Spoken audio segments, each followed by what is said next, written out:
사도세자는 영조 12년 2살 나이에 세자로 책봉되었는데요. 어렸을 때는 아주 똑똑한 모습을 보여서 3살에 효경을 외우고 7살에 동몽선습을 떼기도 합니다. 영조는 이런 세자가 기특해서 신료들 앞에서 어린 세자가 글 읽는 모습을 보이며 자랑을 하기도 했죠. 영빈 이 씨는 아들과 딸에게 어떤 어머니였을까요? 해경궁 홍씨는 10살 나이로 사도세자의 세자빈이 되어 궁에 들어왔는데요. 데뷔전과 중궁전에는 5일에 한 번, 영빈 이 씨가 기거하는 선의궁에는 3일에 한 번씩 문안을 드렸다고 합니다. 하지만 이후 영빈 이 씨와 가까워지면서 거의 매일 만나는 사이가 되었다고 하니 두 사람 사이가 매우 돈독했음을 알 수가 있죠. 해경궁 홍씨는 한중록에 천성이 어질고 사랑이 깊고 엄숙하였다. 당신이 낳은 자녀라도 교훈을 엄하게 하여 사랑을 나타냈다. 그래서 자녀들이 대하는 것이 친어머니를 대하는 것 같지 않았다. 아들이 왕세자의 자리에 올랐지만 감히 자모라고 나서지 않아서 궁중에서는 지극히 존대하였다. 아드님께서 더욱 조심스럽고 또한 극진히 대하였다. 선의궁은 나를 늘 동궁과 마찬가지로 대접하였다.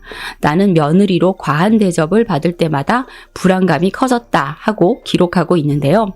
영빈 이 씨는 해경궁 홍씨를 며느리보다는 딸처럼 대했으며 해경궁 홍씨가 2남 2녀의 아이를 낳을 때는 산실 가까이 머물면서 해경궁 홍씨의 해산을 도왔고 장남 의소를 잃었을 때도 그 슬픔을 함께하게 됩니다. 두 사람은 영빈 이 씨가 숨을 거둘 때까지 거의 20년을 함께 지내면서 기쁜 일, 슬픈 일, 힘든 일을 함께 겪게 되죠. 영빈 이 씨는 영조의 총애를 받는 후궁으로 내명부 안에서 중요한 역할을 했는데요.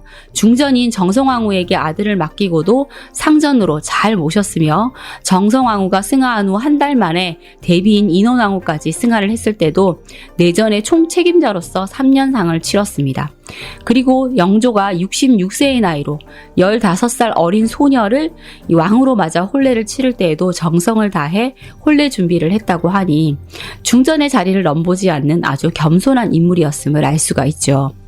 또 세자의 어머니이기도 했던 영빈 이 씨는 영조를 내조하고 자식의 혼사 문제와 교육 등 이 집안 대소사를 다 신경 써야 했으며 영조가 아프거나 경희궁으로 거처를 옮겼을 때는 가까이서 수발을 들기도 했습니다. 영빈 이 씨가 이렇게 지극정성을 다해서 영조를 모신 만큼 영조 역시 그녀를 믿고 의지했다고 하는데요.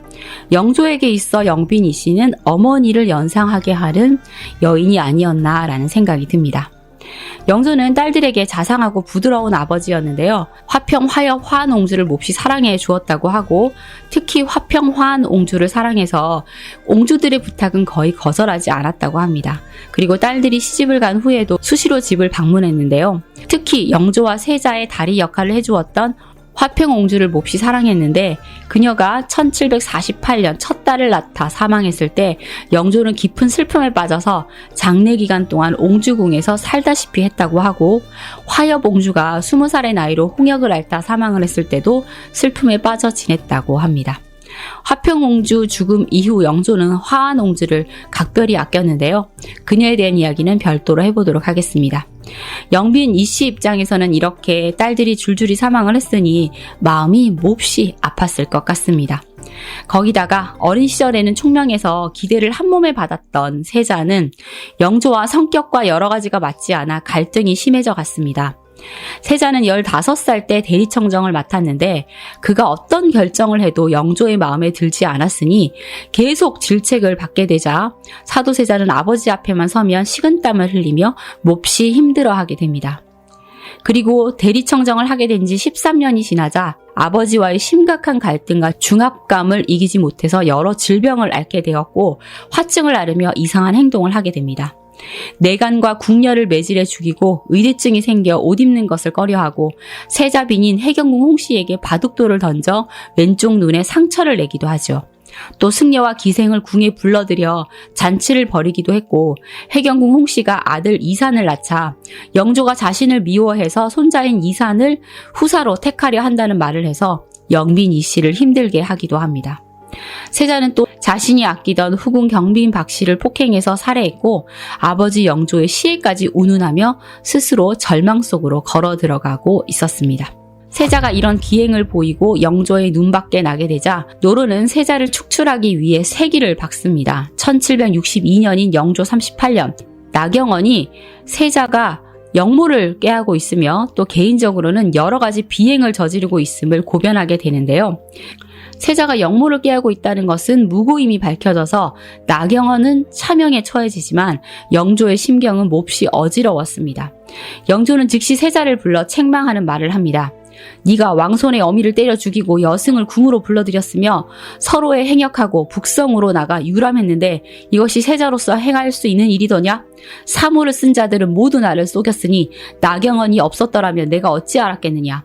처음에는 네가 왕손의 어미를 매우 사랑하여 우물에 빠진 듯한 지경이더니 어찌하여 죽였느냐? 또 네가 여승과 어울리니 장래 여승의 아들을 왕손이라고 일컬으며 데리고 들어와 문안할 것이다. 이렇게 하고도 나라가 망하지 않겠느냐 하고 분노를 표한 것인데요. 세자는 이는 신이 본래 가지고 있던 화증 때문입니다 라는 말을 했고 영조가 다시 차라리 발광하는 것이 낫겠다 하며 차갑게 말을 합니다. 영빈 이 씨는 세자의 상태를 알고부터 해경궁 홍씨를 만날 때마다 어찌하면 좋겠는가 하며 눈물만 흘렸다고 하는데요. 나경원의 고변이 있고 한 달 후 큰 결단을 내리게 됩니다. 영조를 찾아가 아들에 대한 대처분을 요청한 것이죠. 아들이 제정신이 아니니 죽여달라 눈물로 요청한 것입니다. 이 역시 한중록에 기록되어 있는데요.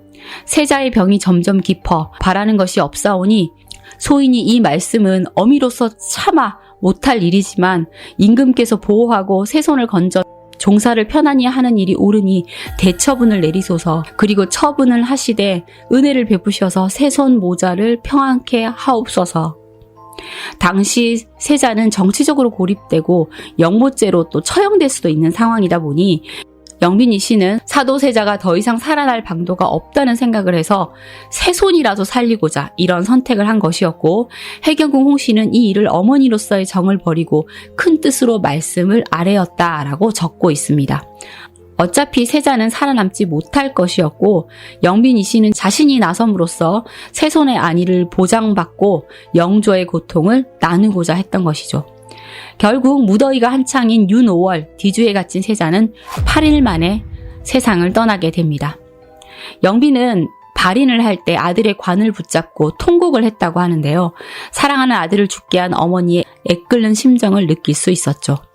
영조는 아들의 죽음을 애도하는 뜻에서 사도라는 시호를 내려 세자의 지위를 회복시키고 당시 궁 밖에 쫓겨나 있던 해경궁 홍씨와 세손을 다시 불러들입니다. 해경궁은 해빈이라는 호를 받아 세자빈 신분을 회복하고 세손은 왕세자가 됩니다.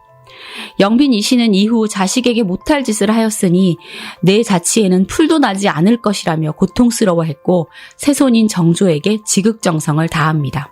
하지만 영조 40년 세손인 이산 역시 죽은 효장세자에게 입적되면서 영빈 이 씨는 큰 충격을 받게 되죠.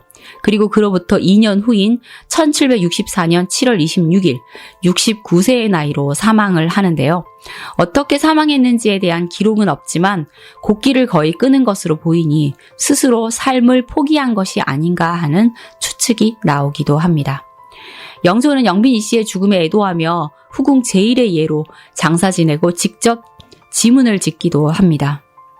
비는 성품이 온순하고 자애로워 나를 지성으로 섬겼으며 여러 자식을 고루 사랑하였다. 더욱 이모년 일에 있어서 나라를 안정시키고 훈신과 백성을 보호하는 것은 빈의 공이다.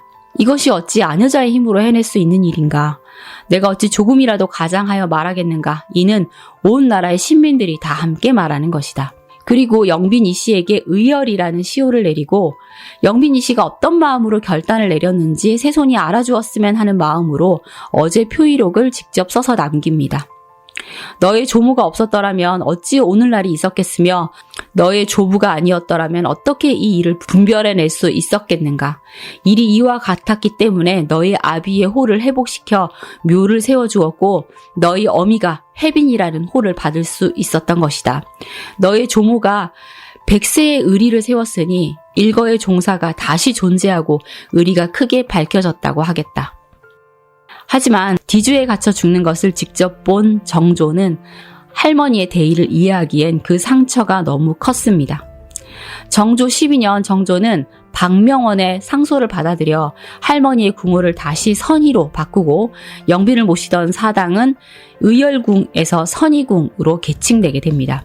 의열이라는 두 글자의 뜻을 떠올릴 때마다 나도 모르게 두렵다 하면서 말이죠. 영빈 이씨, 궁녀에서 왕의 후궁이 되었으니 어찌 보면 신분 상승을 한 여인인데 일생 동안 그녀가 겪은 불행은 너무나 컸으니 어찌 보면 조선왕조 역사상 가장 불행한 여인이 아니었나 하는 생각이 듭니다. 자, 오늘의 이야기는 여기까지입니다. 여러분 좋아요, 구독, 알림 설정 잊지 마세요. 지금까지 수다몽이었습니다. 감사합니다.